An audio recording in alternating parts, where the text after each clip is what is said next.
Of. O ne lan? Şuna bak. Ezik. Kafa kağıt. Adam ol lan. Biraz göstereyim. Buz gibi. Ne yapıyor lan burada? Kavat.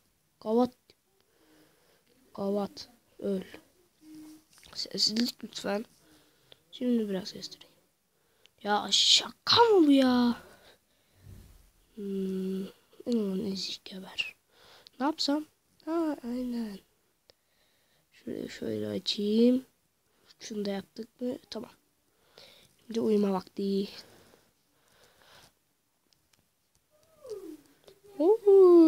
Ne güzel sabah olmuş. Mis gibi. Oh. Oh. Ne güzel bugün ya. Bu oyun olmasaydı ben ne yapardım?